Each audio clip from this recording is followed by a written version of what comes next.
আজ বছরের শেষ দিন। আর এই বছরের শেষ দিনে আমি রান্না করে নিলাম পেঁয়াজকলি দিয়ে চিংড়ি মাছ। পেঁয়াজকলি দিয়ে চিংড়ি মাছ আমি এর আগেও অনেকবারই খেয়েছি। কিন্তু আজকে যে পদ্ধতিতে রান্নাটা করব সেটা হচ্ছে সম্পূর্ণ একটা নতুন পদ্ধতি আমার কাছে। শীত পড়াতে এটাই আমার ১ম পেঁয়াজকলি রান্না। চলো রেসিপিটা তোমাদের সাথে শেয়ার করি। প্রথমে পেঁয়াজকলি, আলু, পেঁয়াজ সমস্ত কিছু একসাথে গুছিয়ে নিয়েছি আর চিংড়ি মাছটা সুন্দর করে ধুয়ে নিয়েছি। আর আমি এখানে কিন্তু চিংড়ি মাছের খোলা ছাড়িয়ে নিয়েছিলাম। এরপর কড়াই বসিয়ে কড়াইয়ে একটুখানি সর্ষের তেল দিয়ে চিংড়ি মাছটা নুন আর হলুদ দিয়ে ভেজে তুলে রেখেছি। এরপর ওই কড়াইয়ের মধ্যে আরো অল্প সর্ষের তেল দিয়ে তেলটা ভালো করে গরম হয়ে গেলে তার মধ্যে কেটে রাখা পেঁয়াজ কুচি, লঙ্কা, পেঁয়াজকলি, আলু সমস্ত কিছু দিয়ে কিন্তু একসাথে ভালো করে ভেজে নিয়েছি। এরপর নুন, হলুদ আর একটু দিয়েছিলাম লঙ্কার গুঁড়ো। জানো তো ২০২৫টা না আমার খুব একটা ভালো যায়নি। অনেক মানুষের সাথে কথা কাটাকাটি, অনেক বন্ধুত্বকে আমি নষ্ট করে দিয়েছি। সেই টাইমটাই এমন ছিল, বুঝতেই পারিনি যে এরকম কিছু হয়ে যাবে। ২০২৬-এ আমি চাই যাতে আমরা সবাই আবার এক হতে পারি আর সব বন্ধুত্বকে যাতে সবাই ফিরে পায়। ইভেন আমিও চাই যে আমিও আমার বন্ধুদেরকে ফিরে পেতে। ঠাকুরের কাছে এটাই প্রে করব যাতে সবাই ২০২৬টা খুব ভালোভাবে কাটাতে পারে।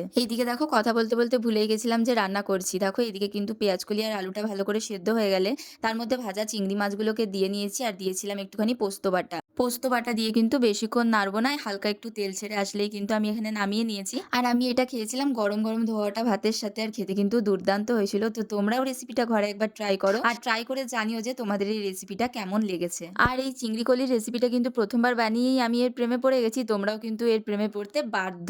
কি ভাবছো? তোমরাও বানাও আর খেয়ে বলো যে কেমন হয়েছে। চলো আজকের মতো এই পর্যন্তই ভিডিওটা। দেখা হচ্ছে নেক্সট ভিডিওতে। ততক্ষণ অবধি অনেক ভালোবাসা তোমাদের। আর তোমরা যে আমার রান্নার ভিডিওকে এত ভালোবাসা দিচ্ছ তার জন্য কিন্তু সবাইকে অনেক ধন্যবাদ। এভাবেই ভালোবাসা দিয়ে যেও।